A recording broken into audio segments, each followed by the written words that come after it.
Hello दोस्तों। तो अभी तक हमने देखा अकबर के बारे में और उसके एडमिनिस्ट्रेशन के बारे में। ठीक है, काफ़ी ग्रेट रूलर था।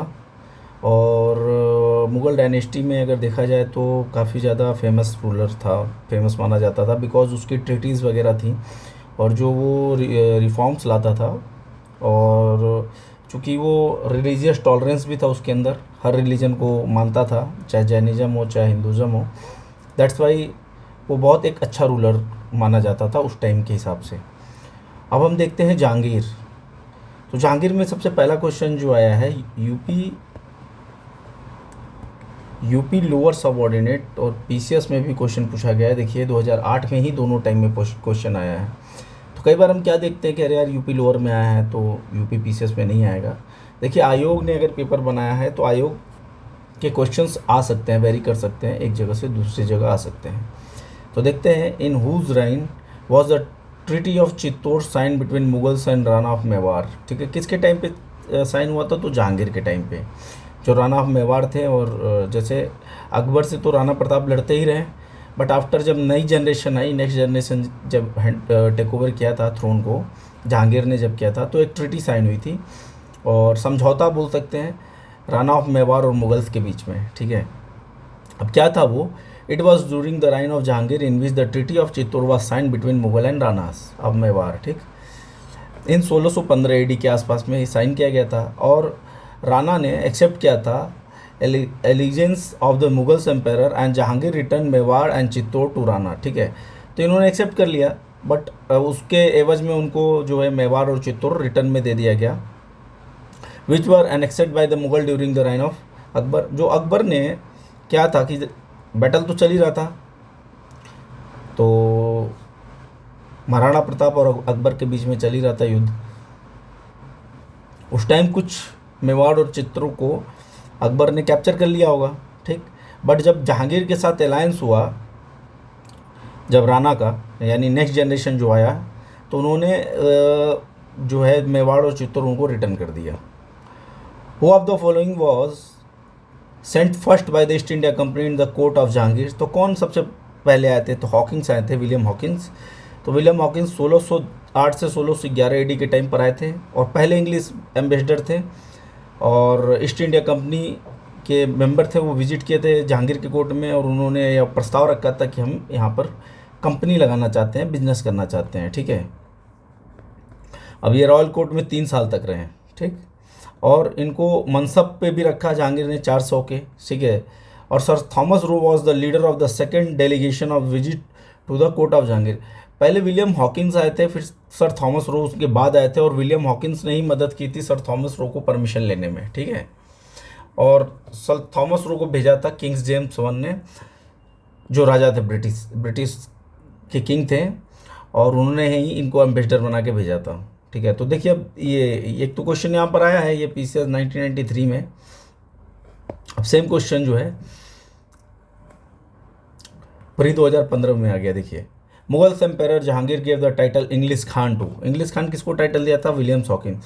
तो क्या होता है ना, देखो अब यहाँ पर इसने क्या पूछा था कि पहले कौन थे, तो पहले हॉकिंस हो गए। अब हॉकिंस से रिलेटेड पहले तो इनको 400 के मनसब पे रखा, ये भी एक क्वेश्चन है। ठीक है, इनको इंग्लिश खान का टाइटल दिया, ये भी एक क्वेश्चन है। तो 2-3 क्वेश्चंस बन जाते हैं। तो ऐसे आप कभी भी पढ़ रहे हो, अगर आप कुछ भी देख रहे हो, घटना चक्र भी देख रहे हो, तो एक्सप्लेनेशन में जाने के बाद से आप देखो कि उससे कितने क्वेश्चंस बनाए जा सकते हैं।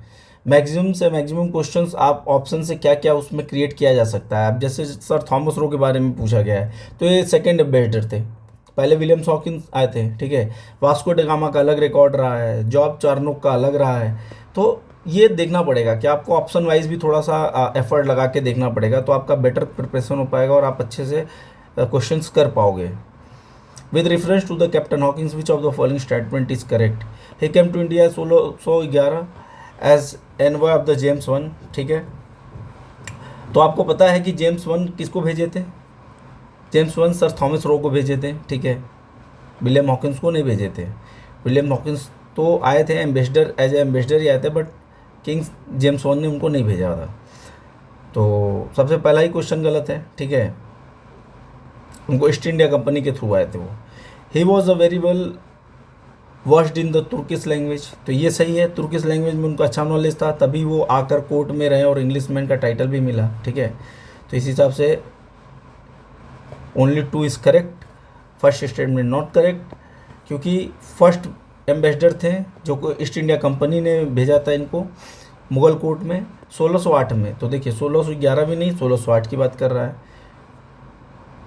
ओके, तो ये हो गया। Here is Mughal court in 1609 में पहुंचे ये, hence statement 1 is it correct. He had knowledge of the Turkish language, he spoke Turkish very well, hence the statement 2 is correct. ठीक है।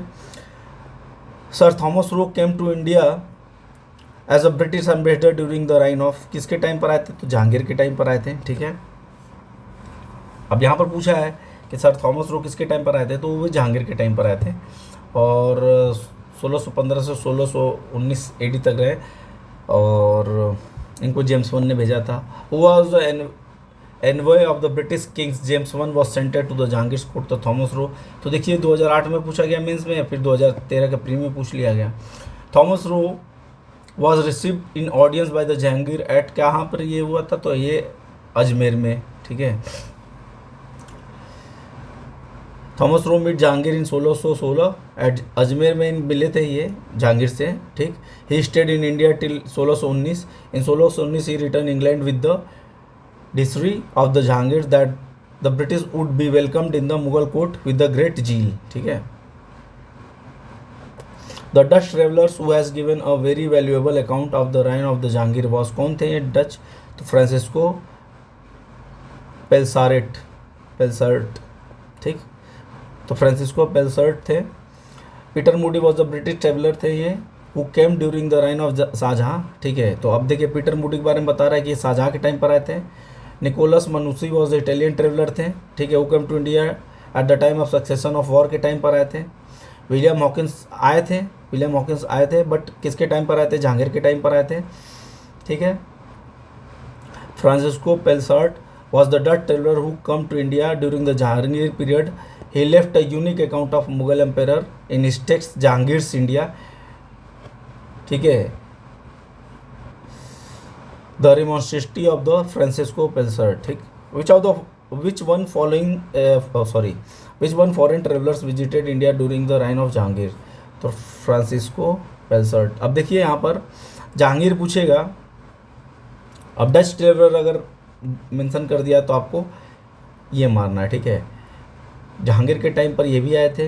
ठीक, तो यहाँ पर कन्फ्यूजन हो सकता है अगर बस ट्रेवलर पूछे, बट अगर फ्रेंच पूछा है तो आप ये मारेंगे, और अगर ओनली ट्रेवलर्स पूछ रहा है तो सबसे पहले ये आए थे, तो इनके बारे में हॉकिंस के बारे में आपको ऑप्शन में करेक्ट करना पड़ेगा। Which Mughal empire has the no mausoleum in India. ठीक है, तो इसमें दो ऑप्शन हैं, देखिए जहांगीर और बाबर दोनों थे। ठीक है, अब देखिए UP PCS 91, UP RO pre 2016 में भी पूछा है। The mausoleums of Mughal empire Babur and Jahangir are located in the Kabul and Shahdara Lahore. ठीक, respectively both of them are located in Afghanistan and Pakistan. तो इंडिया में नहीं है दोनों का। जहांगीर भी जो है, बाबर तो खैर काबुल से ही किया था उसने स्टार्ट। ठीक है, और जहांगीर भी अपना लाहौर शिफ्ट कर लिए थे। Which of the following Mughal empire wrote his autobiography in Persian, कौन लिखे? जहांगीर। ठीक है, प्री 2001 और प्री 2010 में भी पूछा गया है GIC के। ठीक है, अब देखिए Jahangir was outstanding author as well as the critics. He wrote his autobiography in Persian language and named it Tuzuke Jahangiri. Jahangir has recorded his merit as well as the demerit in his autobiography में उन्होंने merit और demerit दोनों डाला है। और his memoir has been divided into 3 parts. The first part is a preface which was written by the Muhammad Hadi after the death of Jahangir, in which the early life of Jahangir is mentioned. ठीक है, second part में an original piece of text which the narrated by the Jahangir, and third part was text written by the Muhammad Hadi. Babar wrote his autobiography Tuzuke Babri in the Turkish language में लिखे थे। बाबर ने भी लिखा था, तुजुके जहांगीरी भी, जहांगीर ने अपनी ऑटोबायोग्राफी लिखी थी। The killer of Abul Fazl was rewarded by, क्या? तो जहांगीर ने रिवॉर्ड किया था। अब इसका जो कोरोनेशन था जहांगीर का वो 1605 ईडी में हुआ था, ठीक है, एक हफ्ते बाद जो है अकबर के। और इसने जो टाइटल एज्यूम किया था Naruddin Mohammad Jahangir Badshah Ghazi. He was provided the designation to the associate in his court in which the murderer of Abul Fazl Raja Vir Singh Bundela was also rewarded, ठीक है। Jahangir started his reign with the liberalism, forwarding the customs and the traditions of his father's Akbar and issued the order which demonstrated the concern about the welfare of the people। चूँकि बाप का थोड़ा परछाई बेटे पर पड़ता है, तो इस हिसाब से जो इनके फादर फॉलो करते थे वही ये भी फॉलो कर रहे थे, कोशिश किए थे,